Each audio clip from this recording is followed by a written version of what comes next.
Why take one vacation with the family when you could take all of them? With Royal Caribbean, you don't just go to the beach. You visit a private island and race down the tallest water slide in North America. You don't just go for a road trip. You ATV and zip line through the jungle.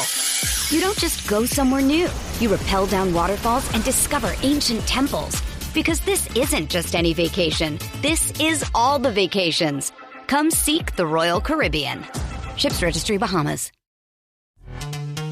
This episode is brought to you by Pepsi Wild Cherry. Pepsi Wild Cherry is bursting with delicious cherry flavor and a sweet, crisp taste that gives you more to go wild for.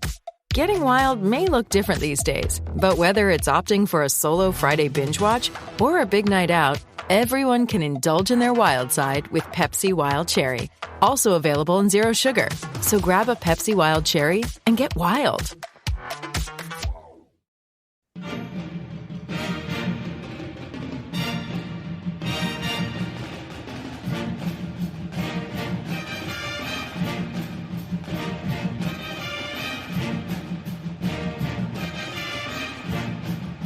Hi there, Duke fans. It is episode 540 of the Duke Basketball Report podcast. 540, that's like Virginia or something like that, isn't it?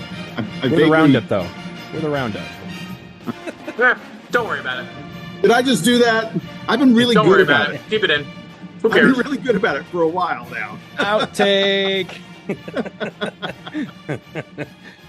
Episode 540 of the Duke Basketball Roundup. I am Jason Evans, hosting today. I'm delighted to report that I am joined not only by Donald Wine, but also Sam Klein. Sam, how's it going for you, my friend? Who are you people? Did you see that? Did you see that Duke game, the football game this weekend? My goodness. Yeah, should we? Sam, do you want to give us some football comments before we launch into the other stuff? Notre Dame comments? I was going to give the standard, like, man, what a great thing for Duke football to be on this stage. And then I read, to plug one of our friends here, I read Jim Sumner's article about it afterwards from his newsletter that I paid for, because I think that he's one of the best Duke writers, out there. And he said that everybody in the Duke program was feeling extremely upset about the whole thing, and that they feel like they're not taking moral victories anymore. And so now I've kind of changed my tune. So Jim has changed my attitude about the thing, which is to be angry about the fact that Duke had an opportunity here, not just because it was on national television, because, the TV opportunities will come, right? If the team plays well, you get more opportunities to play in prime time, especially when you're playing big time programs like Notre Dame. But the Duke had a real opportunity to win this game. Obviously, they were winning with 2 minutes left and chose to take what I think was a kind of conservative approach with the pooch punt instead of trying to go for it on fourth down. You can go back and forth about whether that was a good idea. It's not like Notre Dame's offense was playing all that well leading up to that point. But the outcome being, we certainly feel disappointed that Duke had a big opportunity here, to stay insanely in the competition for the college football playoff. And especially that it seems like, I don't know if you guys had talked about this right after the game, but it sounds like Riley Leonard is going to be out for a few weeks with the high ankle sprain. We did. So there's, I think there's a world where Duke still has a good chance of beating NC State after the bye week with the time to install Henry Bellin and the sort of different way that he approaches the offense as opposed to Riley Leonard. I think the odds that Duke was going to be competitive with Florida State in a world where Riley Leonard's not in the game are pretty limited. And so it does sound like, we don't know this for sure yet because we're still a couple weeks out from that game, but it does sound like Riley Leonard is going to miss that game, which is going to be a huge missed opportunity for Duke. Hopefully he's back by the time Duke plays Carolina in a few weeks, which is the other, big time opponent left on the schedule. We don't know what the Duke offense is really going to look like. You're discounting Louisville. You're discounting an undefeated Louisville team. Okay, fine. But I'm talking about the ranked teams that Duke has on their schedule. Louisville is now ranked. Oh, okay, great. So all that to say, I was pretty disappointed that the Duke wasn't able to pull out that win. I thought that they, for a big chunk of the game, Duke looked like the better team against Notre Dame, which is crazy. And then the only other thing to add, I didn't see this because I had turned the game off before the final whistle, but I saw the clips afterwards of Sam Hartman going to speak to Riley Leonard after he came out of the injury tent. And I really wanted to commend him for that. I know that he's gotten a lot of praise for that, for his gritty performance in the game and putting the team on his back, but also the way that he acknowledged Riley Leonard afterwards, I thought was pretty cool. So yeah. Anyway, Sam, that was great stuff, Sam. Almost all of which we covered on the last podcast. See, well, I haven't listened to it yet. I was gonna say real quick. What do you want me to do? Come up with unique thoughts here? Yeah, real quick before we move on to the basketball that we're here for today. Sam, you mentioned that Jim Sumner had mentioned the team was disappointed and upset that they didn't pull off the victory and that there's no moral victories in that locker room. I am here to tell you, I actually agree with that. I'm actually glad that they feel upset that they didn't get the win because it's going to motivate them, going down the road. I personally will take the moral victory because I think, again, everyone this week has been talking about how impressive we were against Notre Dame. And if that means that we're going to have a lot more people on our side, a lot more people in Durham going to the games, that's going to be great. I just meant, we mentioned the primetime games. The NC State game was scheduled for an 8 p.m. game next weekend. So we're right back in prime time. On the ACC network. But that means watching that one. But that means the ACC network is like, hey, we need to highlight. They usually use that to highlight one of their best teams in the conference. Hey, hi, here we are. So I think we've arrived in the sense that people are wanting to get more of us at times where the most people are watching college football. Did you guys blame Coach Corso for not picking Duke at the end of game day? Because that was the most disappointing thing for me. We talked about how ridiculous he looked in that leprechaun outfit and how he disappeared a few for times, 10 minutes. So, yeah, this is not the first time that Coach Corso's dressed up like the leprechaun. It would have been the first time that he wore the Duke hat though, because game day has obviously never been to Duke, and I don't even think game day's ever covered a Duke game. So would have been his only opportunity to put that head on, as he says. And there will be. I'm ready to predict it right now. There will be more. Well, so I don't know if I've gotten to talk about this on the show. It's one of the thoughts that I've had recently and all the time that I've missed not being here, but about how one of the fascinating things to me about the whole realignment discussion is about Clemson's good timing on becoming a powerhouse program. And you mentioned this before. Yeah. And I saw, I think it was Brendan Marks. I've seen some coverage this week that's like, oh, what does Duke's recent football success mean for its potential in realignment? It is so funny to me how short-sighted some of these power brokers can be in college football, because let's be very realistic here. If the end state for college football is that there is a conference of 40 teams that are competing for the quote unquote national championship, Duke is not one of them. Duke does not belong with those programs. Because historically, Duke doesn't have television ratings. Duke certainly doesn't have the attendance, right? I mean, they filled up Wallace Way Stadium this weekend, but let's be totally realistic here. Duke is not one of the top 40 programs in college football. Clemson was not one of those programs either until the recent enough past that it's the time in which I've been watching college football, and I've only been really watching college football since I went to college, which I'm old, but I ain't that old. So, man, good fortune for Clemson. And the one thing, I think I might have mentioned this after that Clemson game, if the result of Duke beating Clemson is if some part of that is Clemson not getting invited to the SEC next year or not getting invited to the Big Ten, I will consider that a great victory for Duke, because I don't want those goofballs from Clemson to feel like they've got one up on us.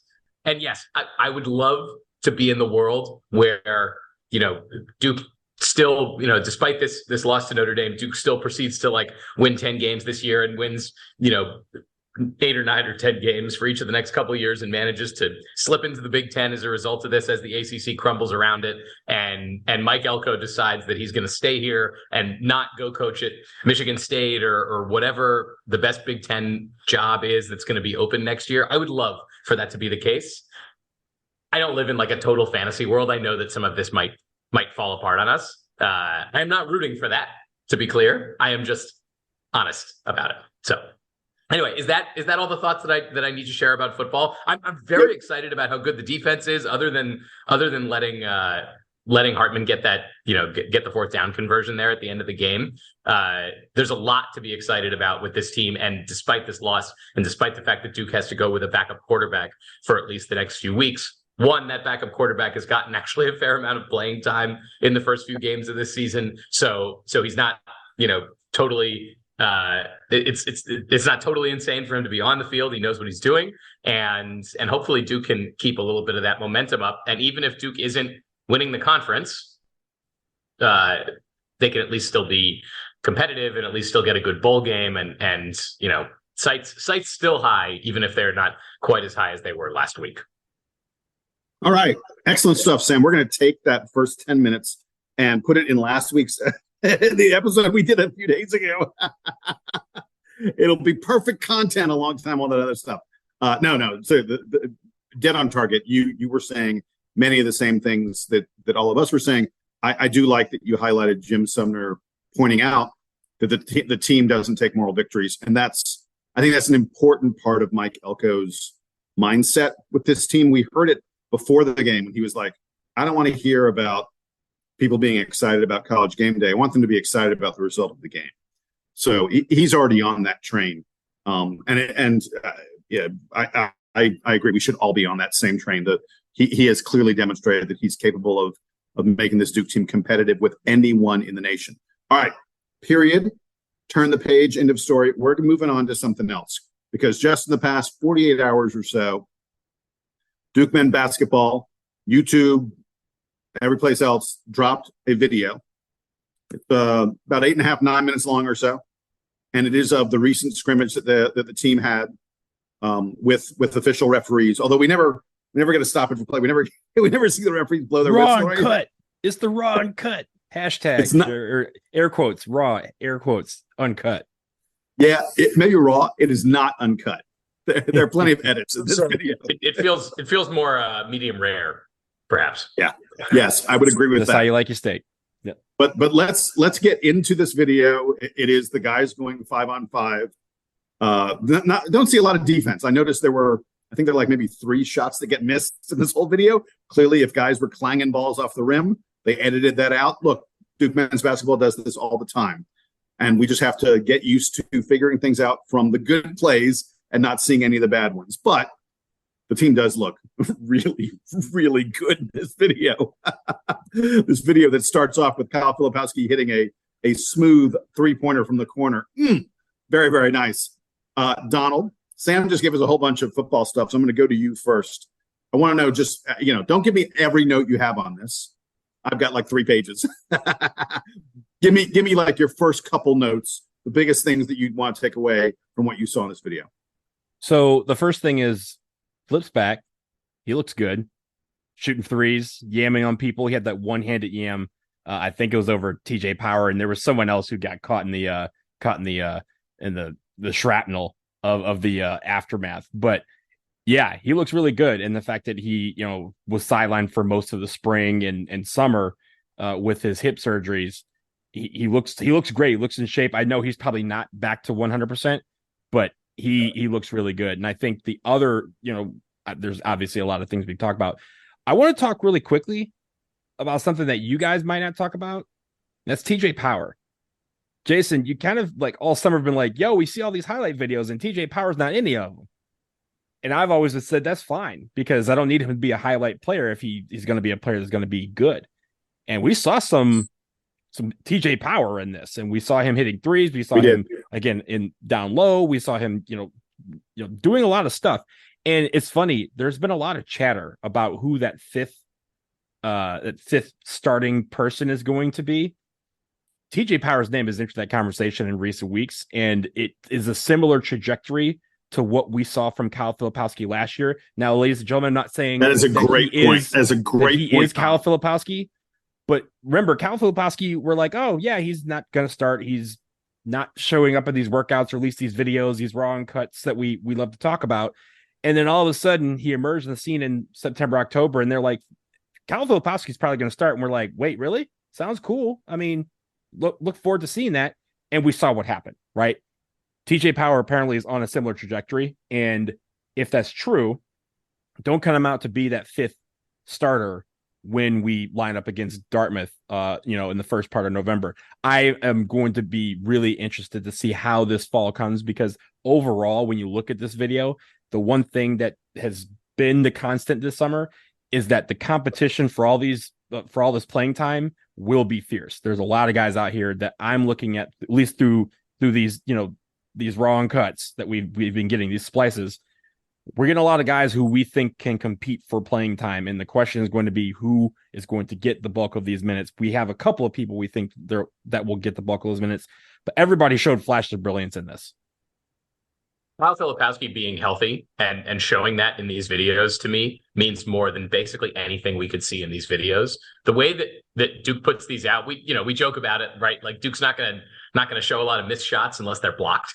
They're not gonna see non-crisp passes unless they're getting stolen, right? If it's not a highlight, it's not worth showing on these videos. There are a bunch of knowns and unknowns. I like to think about it this way, that all the freshmen, most of the freshmen come in as 5 stars. They come in highly regarded.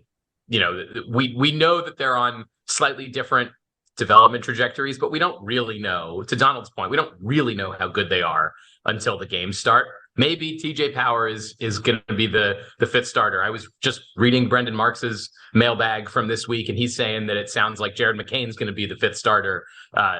He sort of implies it's between those two guys, between McCain and we were talking this summer about Sean Stewart. It sounds like maybe he's not quite there yet, at least on offense. So all of this stuff is kind of even for a guy like Brendan Marks, who is able to talk to guys in the program a lot.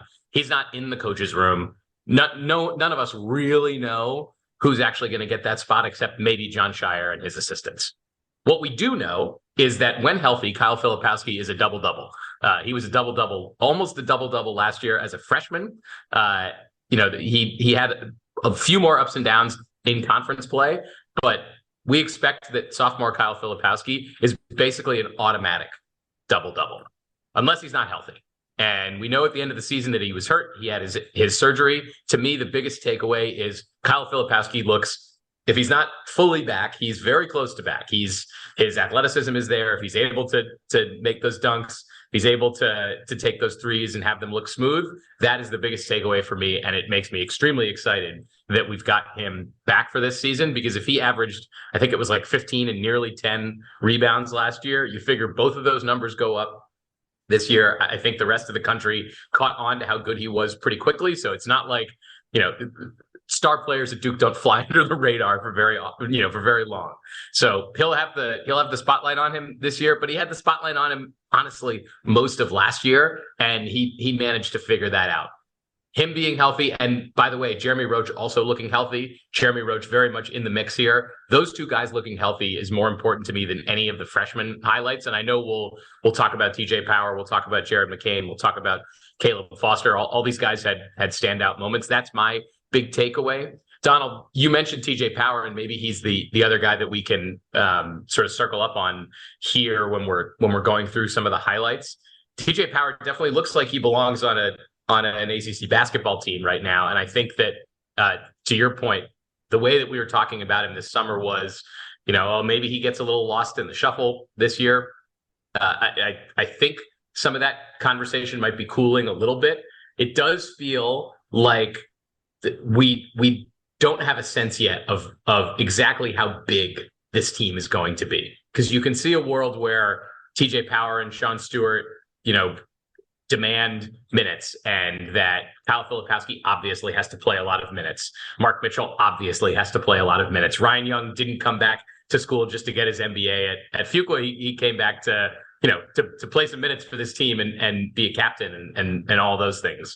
So all of those guys are competing in the front court. There's also a world where McCain and Foster and Proctor all demand 30 minutes a game. I think that the minutes conversation is always interesting, but this year, especially if TJ Power is really coming on, it's going to be a real challenge for John Shire to sort of identify the identity of this team, given all the options that he seems to have. All right, so my turn to take on the twin topics of Kyle Filipowski and TJ Power, and they go hand in hand, I think. because we saw a lot of them guarding each other and stuff like that. I completely agree with both you guys about Kyle Filipowski looking 100%. And we didn't expect him to be, I don't think, 100% quite at this point. I love the outside shooting touch he showed. I mentioned that video starts with him hitting a three from the corner. He hits another three about a minute later. I think he hit a third one a little bit further on into the video, but just looks so smooth taking it. And I'm with you guys that I like what I saw from TJ Power. What I saw from TJ Power that I thought was interesting was his teammates knew where he was on the perimeter and were readily feeding him for three-pointers. That's what we primarily saw from him on offense, was being available with a quick release on those three-pointers. I think Caleb Foster fed him one time. I want to say it was Jeremy Roach that fed him another time. And Power looked incredibly comfortable doing those things. And again, that's something we just haven't seen earlier in the videos and the reports that we've gotten. And it is an indication that maybe TJ Power has a significant role on this team. Although it's worth noting, Mark Mitchell was a little bit hurt, a little bit banged up, and so Mitchell didn't play at all. And I think, TJ Power and Mark Mitchell are very similar players in terms of position on the floor. And it may be that we saw more Power than we would have had Mark Mitchell been available. I want to get back to one other Flip and Power thing, because this sort of speaks to, Donald, you mentioned the notion of practice and how deep our bench is. There were a couple moments. There was specifically, I saw one moment where Kyle Filipowski demolished poor TJ Power on a drive. Kyle gives him like a pump fake, goes between his legs with a dribble, puts out a spin move, and gets in the lane, hits a little floater. And poor TJ Power having to guard that. We had just seen Kyle hit a couple threes, and then a couple minutes later, he does this like ridiculous array of moves to get a little short jumper. And then a couple minutes later, they feed Flip on the perimeter, and I think TJ is ready for all these different moves and stuff. TJ's like, oh, he's going to put me in the spin wash again. No. Kyle just does a straight power drive right to the bucket and just yams all over the entire defense. And my point with this is, one, Kyle Filipowski is a problem. If you are a defense, Kyle Filipowski is a problem. He's a big problem. But number two, my goodness, the practices that we're going to have. Games are going to seem easy for these guys when you look at the quality of the players they're going to face in practice. TJ Power is going to get into an ACC game against a starting ACC power forward or small forward. He's going to be like, this guy ain't half of what Mark Mitchell and Kyle Filipowski are. This is a piece of cake. I truly think we're going to get into more of the combos of players, but this is the moment I'm going to say it. Duke's bench is a top 25 team. That's how good this team is. Jason, I think, and this is going to kind of lead into the guards who we haven't really talked about yet, and I know we're going to get to them. When it comes to TJ Power, maybe the reason for some of these guys getting super good and that we've seen in these videos is because we have 4 guys come back that have that experience, right? We have one guy and 2 guys who are going to challenge for lots of awards this year. And I think that always helps when you're going up against the best player, one of the best players in college basketball every day in practice. You are going to get better by default. You are not going to be as good as them, but you are going to learn from them in the aftermath. And I think no place where that creates more competition is in our guards, right? And if you take a look at how they played, right, I thought Jerry McCain, his shot, his shooting form is so smooth. Every time he puts his hands in the air with the basketball and he shoots it, you're just like, yeah, it's going in. That's and if it doesn't, it looks so beautiful. It should go in. Like, that was great. I thought Caleb Foster showed a lot. He can shoot from outside. He can drive to the lane. He can create, some points out of nothing. There was a couple times where the ball was loose and he was kind of to scrap and pick it up and figure out a way to get it off the glass and in. And then you have Proctor and Roach, who of course are going to be 2 of our leaders on the floor, and they look like leaders on the floor. I think that's the good thing is, and we're not expecting them to be the best leaders they can be at the end of the season today. But here I can see, that foundation of one, why they were named captains. And I think it was, no question, especially for Jeremy Roach, but also they're learning on the fly. Like, how do they command leadership and how do they distribute that leadership while in play? And you saw a couple times where there might've been something not necessarily terrible that happened, but like, hey, a play where someone should have been in a different position. And Jeremy Roach was kind of very quickly like, hey, you got to be over here. Hey, you got to move this way, or hey, shift down and you'll be open. Those quick little things that'll help not just reinforce things, but also give those guys confidence that, hey, next time I'm gonna beat this guy to this block, and Jeremy Roach is going to find me. Tyrese Proctor is going to find me, or that's going to open up a lane for someone else to make a basket. I think those little things were all good. And Jaden Schutt, we didn't see a ton of Jaden Schutt in this compared to some of the other guys, but what we saw was great because he's, making jumpers. And I think, again, I'm not necessarily worried about his ability to make 3-pointers. The question for him is he's going to earn time on the floor by how he plays defense. And last year he looked a little lost on the floor when it came to his defensive parts of his game, and hopefully that's improved. And I think this video is not a great way to show that you've improved on the defensive end. Yeah, so I'll say really quick, let me go through the guards as well. I thought Jaden Schutt, there were a couple times I saw him doing a good job of moving his feet, staying in a defensive position. He does look more prepared to play defense than he did last year. And as we mentioned before, he looks bigger than he did last year. The guard who impressed me the most, probably relative to where I thought he would be, was Caleb Foster. I think it's worth noting that Tyrese Proctor was playing point guard for one team, and Caleb Foster was the point guard for the other team.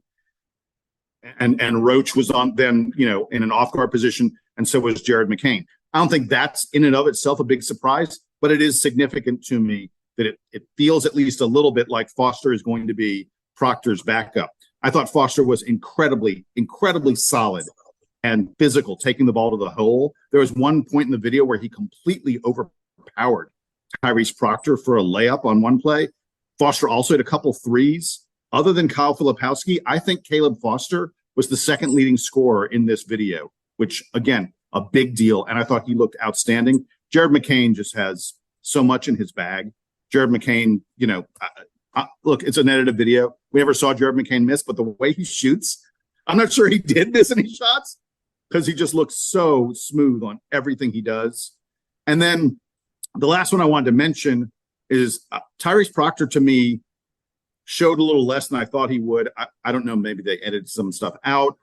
Maybe Tyrese wasn't pushing that much. I didn't see a lot of him creating stuff for his teammates as much as I would hope we would see from him. He did at one point hit about a 28-foot three-pointer, like a really long three-pointer. And then like on almost the very next play, he hits one of those step-back threes.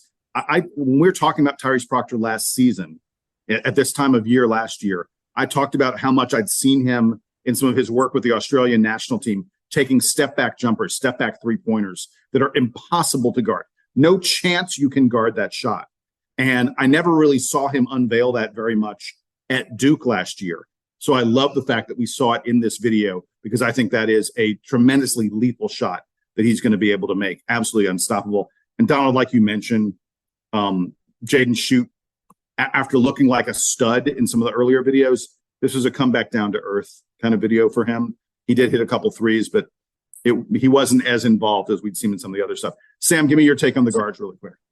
We're going to end up talking about Caleb Foster and Jared McCain, not interchangeably because they clearly are different players, but given that they're both, incoming freshmen both of whom are going to be competing for minutes, both of whom I think, Jason, I'm hearing what you're talking about in terms of exactly how you define their positions, but I'd like to think that John Shire looks at this team between Proctor, Roach, Foster, and McCain as being largely interchangeable. Like any pair of those guys could be on the floor at once, if not three or even all four of them. We're going to end up talking about McCain and Foster a lot in tandem this year. One of the reasons that both are going to make a big impact is that they both look physically ready to meet the challenge of playing at a high level this year. McCain is huge for a kid who's whatever, he's 6'2", 6'3". He is physically imposing. And you mentioned that Foster made some of the best moves to the rim. Both of them seem like they're going to be ready to play on defense. So I think the thing that I'm happiest about here is that both Roach and Proctor have have an immense amount of talent, but also are both capable of hero ball. You talked about how Proctor didn't do a lot of passing in this video. I'd like to chalk that up to like we only get a select view of what's going on here, but Shire made a point of appointing Proctor as a captain, which he certainly didn't have to do, right? You'd think that between their years in the program and in college basketball that Jeremy Roach and Ryan Young between them could probably handle being the two captains, but Shire made a point of giving an extra captaincy to Tyrese Proctor. I'd like to think that means that Shire thinks that Proctor has, what it takes to be a good floor general, either as the primary ball handler or next to Roach. Although given what we saw last season, I think you have to figure that Proctor has the ball in his hands, at least to start the season. But great that for both of those guys, there are, two rock solid, I don't know if you want to call them backups, but that Jared McCain and Caleb Foster are there to lighten the load a little bit for both of those players. It'll be a real test this year of how much Jon Scheyer wants to lean back on the Coach K method of, taking your best players and riding them for 30 to 35 minutes a game. If Coach K was coaching this roster, we would say, oh, isn't it a shame that Duke won't use the bench enough this year? Because all four of the returning guys are all going to have to play 32 minutes, which is only going to leave, do the math, for everybody else on this team. I don't know that Jon Scheyer is committed to that. Tyrese Proctor is an NBA prospect, whether he plays 25 or 35 minutes a game this year. Jeremy Roach is what he is physically, and is probably not a high-level NBA prospect, whether he plays 25 or 35 minutes a game this year. And so I'd like to think that Jon Scheyer is going to find spaces for both McCain and Foster to shine alongside his veteran returning guards. Yeah, no, I agree. I think it probably is. By the way, you mentioned Jeremy Roach. We haven't talked about him very extensively. I just know I'm going to pull my hair out at Jeremy Roach's ball stopping at least a dozen times this year. I can't even count how many times in this video the ball gets to Jeremy Roach and it doesn't move for a couple of seconds. I'm like, move the ball. But I mean, he's unbelievable at like getting inside the 3-point arc and finding a spot where he can get that little floater up, and he hits it at a tremendous percentage. So I'll learn to live with it. Guys, we're going to take a quick break. When we come back, a couple more big men that we haven't had a chance to talk about. We're going to get into them and also some changes to the transfer portal. That news coming up next as the Duke Basketball Roundup continues. Why take one vacation with the family when you could take all of them? With Royal Caribbean, you don't just go to the beach. You visit a private island and race down the tallest water slide in North America. You don't just go for a road trip. You ATV and zip line through the jungle. You don't just go somewhere new. You rappel down waterfalls and discover ancient temples. Because this isn't just any vacation. This is all the vacations. Come seek the Royal Caribbean. Ships Registry, Bahamas.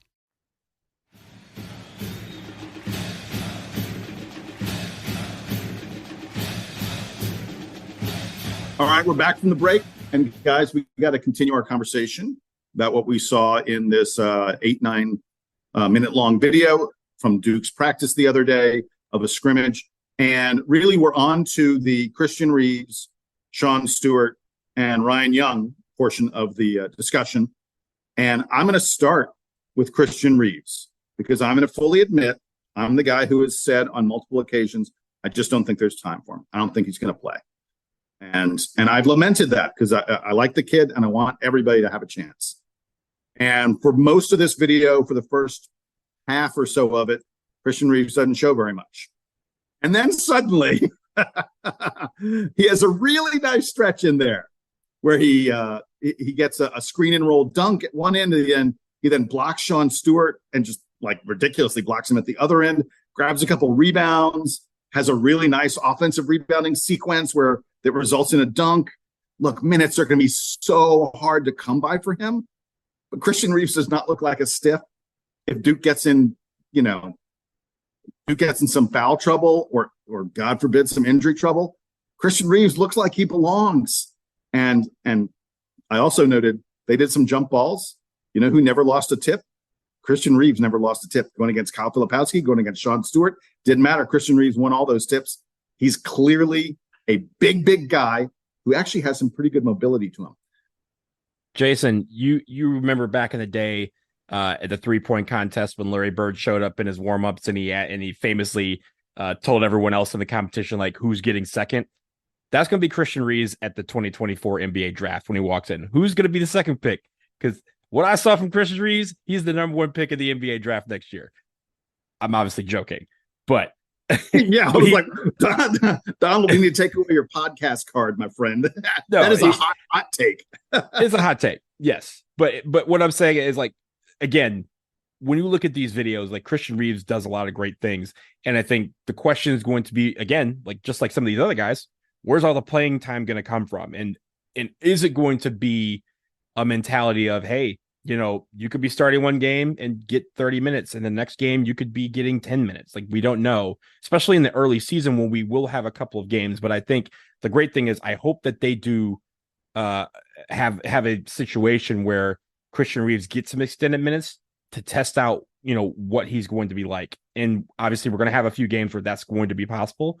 But at the same time, when we also have some big games where we're going to need everybody to be on top of their game and in peak physical condition, because those games are going to be brutal. I'm especially in the early season thinking about, we play Friday on the 10th against Arizona, and then we travel to Chicago for the Champions Classic that following Tuesday against Michigan State. 2 teams that are going to be bruising and physical. And that is going to be a game where, yeah, Christian Reeves is not going to maybe start that game, but could he factor in one of those games with his defense?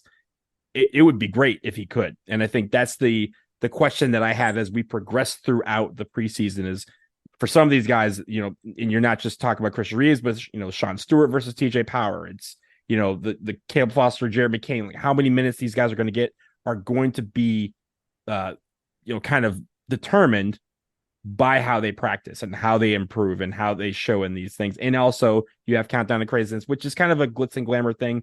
You're not going to take much from that, from a situation of who's starting, but that preseason game that we're going to have, that's going to be a big test on who's ready for stepping out in the court in that Duke uniform against another team.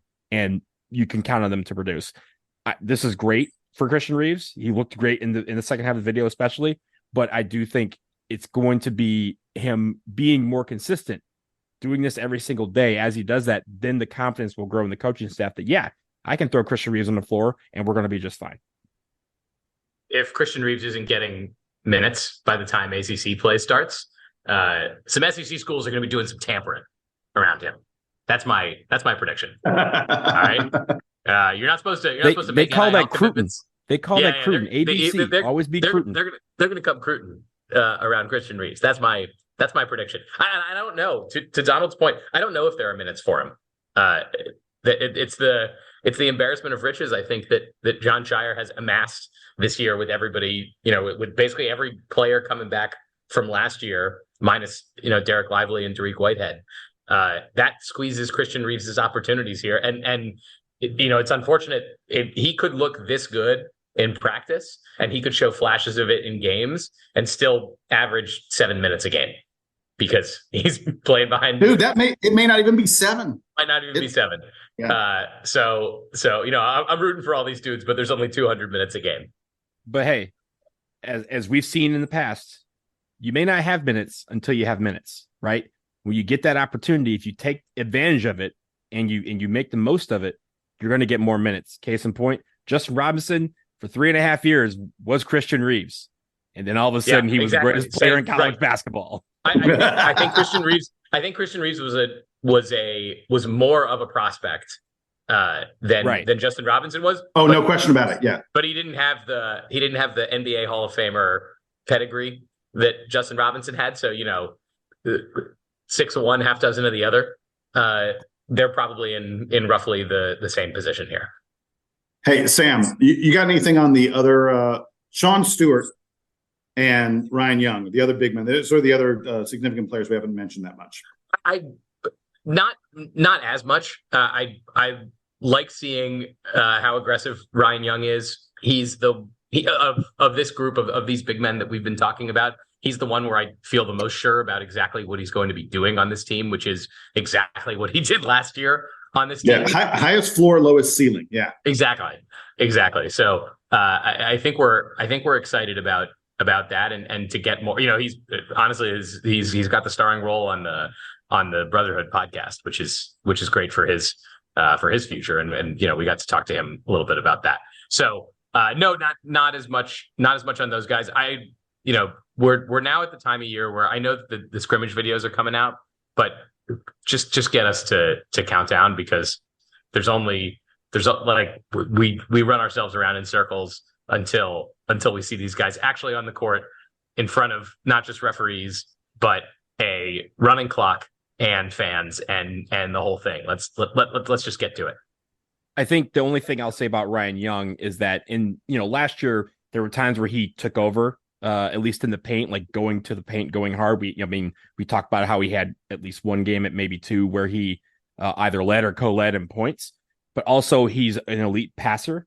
And we saw that in this video. He's able to find guys on the fly and find guys in corners behind their head, kind of like a Nikola Jokic, like kind of not necessarily like throwing the ball around his head, but he can see the floor no matter where he is on the floor. And I think that's a great quality to have, especially someone coming off the bench who, again, if one of our guys gets into foul trouble, we have no reservations about giving the ball or putting Ryan Young in court and saying, hey, lead this team, because we know he's going to do it.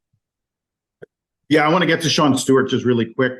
Again, he's one of the guys that we didn't see quite as much of in this video. I did notice there were a couple times he unveiled like a little half hook in the lane that was a little more skilled.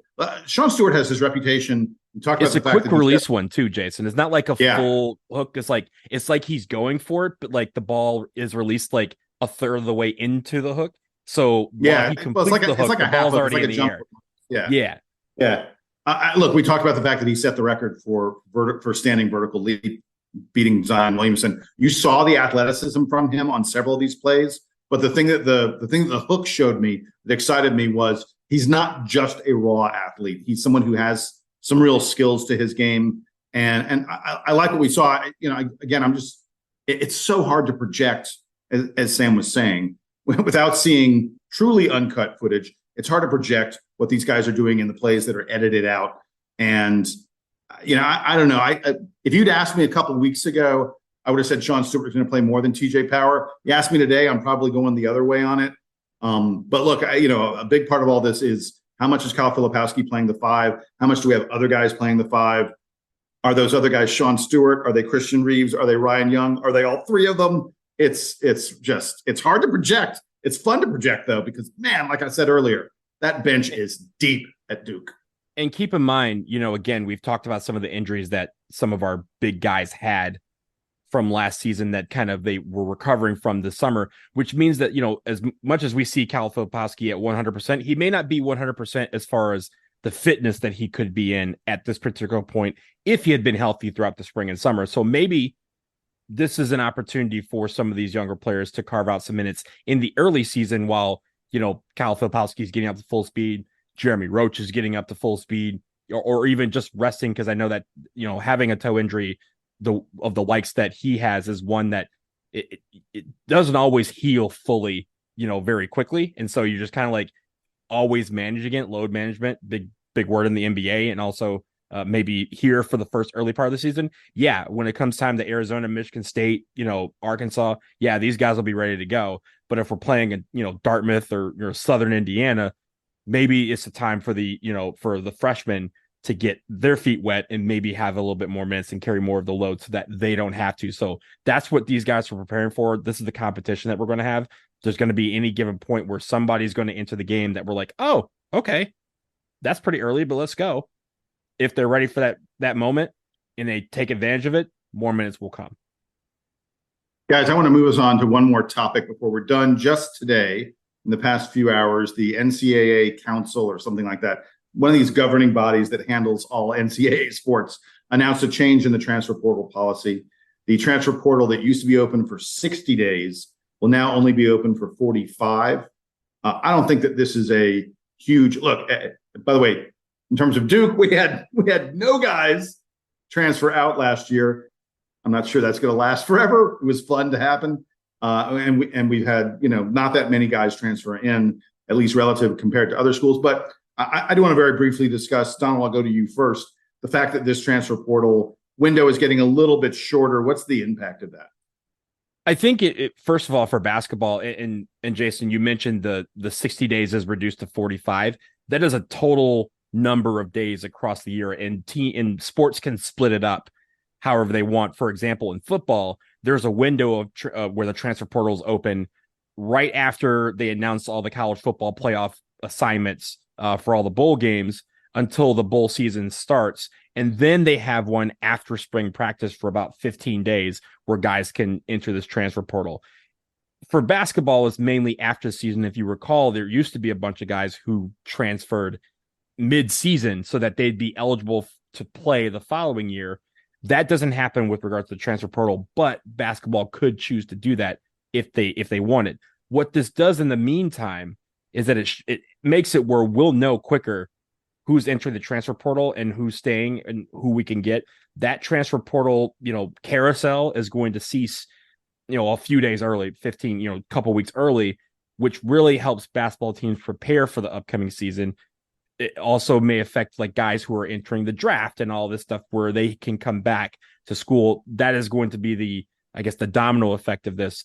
But yeah, it's not a huge deal, but shortening the window by 2 weeks means we may see that carousel move a little bit quicker in regards to some of these players who were kind of, dipping one foot into the NBA, dipping one foot into the portal and, trying to dip a third foot in their current school. That is going to end, much sooner. And we won't have things dragging out into like early May or late May, like we have been in the last couple of years.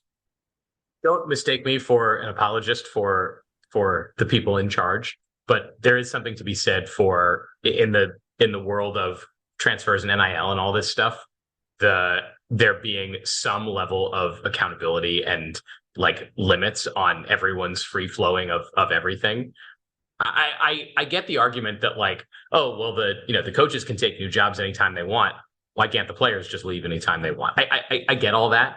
But there's a difference when the coach is like, a 30 or 40 or 50 or 60-year-old person and the player is 18 or 19 and the decision making is perhaps a little bit more rash. And look, I'm not saying that the coaches don't make rash decisions or bad decisions. There are plenty of college basketball coaches, well-regarded college basketball coaches that make insanely stupid decisions. Bob Huggins. But in general, I think it is good. Again, I hate sounding paternalistic about this, but I do think it's good to limit this window a little bit and to force these student athletes to be somewhat introspective about the experience that they're having. Because, when you decide to transfer schools, in a way, you're somewhat giving up the opportunity for having a legacy at these places. And I do think it is worth everyone, being forced to like stop and think about that a little bit. So tightening the transfer portal window, I think, is helpful for that. I think it limits the amount of time that guys can spend thinking about this sort of thing and focusing on what's in front of them rather than what might be over on the other side. I don't know where all of this takes us. I don't know if in 5 or 10 years there are more transfers or fewer transfers, but I think trying to compartmentalize all this stuff is a good thing for the sport. I think that the coaches, I'm sure, are happy about this because, the big thing that college coaches complain about is that they are recruiting new players and their own players constantly. But hopefully, I think for the student athletes that are conscientious about all this, it'll signal to them a good change as well. Look, there are two things. Sam, you brought this up very briefly to some extent earlier when you talked about, putting some limits on this stuff and having it all calm down a bit. The transfer portal is about to calm down significantly. And it's not so much because of this rule. It's because, all these guys who got a fifth year, we're about to enter the last year where guys get a fifth year due to COVID. I know there's been some talk of extending that, maybe allowing it to be something that's permanent. If they decide to do that, that's fine. But for the moment, it appears the COVID year, fifth year graduate kind of movement is going to, dry up, if not go away almost completely in a year after the guys who came in 2020 are gone from college basketball and football, which is the two places you see it the most. The other thing is, and we haven't really discussed this much, but The NCAA has clearly indicated to players, yeah, you get one transfer, but a second transfer, it's going to take a lot for you to get eligibility right away on a second transfer. We've seen the situation in North Carolina, and we've talked a little bit about it on here. North Carolina football is experiencing some huge pushback from the NCAA about players doing second transfers. And so one of the things that I think we're going to see with the portal is all these guys who've moved around, they got to stay put. They can't keep on moving around. It's not a situation where you can play for 3 or 4 different teams in 3 or 4 years of your career. And that's a good thing for the sport. So I think that's going to calm it down a little bit as well. And look, Sam, I hear you on not wanting to sound paternalistic. On the other hand, I think managing the sport, managing rosters, and figuring out, best situations for everybody, it's probably a good thing if we try and tamp down the portal a little bit more. Guys still have freedom. Guys can still make choices, but maybe we ease a little bit of those freedoms back a tiny bit, because that's frankly what the sport probably needs. Look, it's the same in most other sports. In soccer, we have transfer windows. Guys can transfer wherever they need to, but they can only do it within those windows. And I'll equate it to, or at least give a correlation for Duke people. Hey, midnight breakfast, free breakfast from 12 to 2, but at 2:01 you got to pay for it, right? Like it's one of those things where you have the freedom to move, and I think whether it's 1 versus 2 is whatever. But I think at the end of the day, even coaches, right? Like they say, oh, coaches can move whenever they want, but they don't. They usually do it, when it makes sense to them to be able to build up a program, and that's what this is about. So yeah, I'm fine with them shortening it a little bit. It's not a big period cut, but at least it's going to be 2 weeks more, where at least for the 3 of us, we'll be talking in like late April instead of late May about, hey, who's going to be staying and who's going to be going from Duke University. Right. And that's hopefully not from Duke University, hopefully coming to Duke, but not leaving. Hopefully coming to Duke. Yeah. We'll take all the grad transfers you want. Yeah. All right. That's going to wrap it up for us here on episode 540 of the Duke Basketball Roundup. He's Donald. He's Sam. I'm Jason. Thanks for joining us. Don't forget, we want to hear from all of you. dbrpodcast@gmail.com. That is the email address. Send us those emails. For Donald, for Sam, I'm Jason. And here's the Duke Band. They are the best, aren't they? They'll play us out and take us home.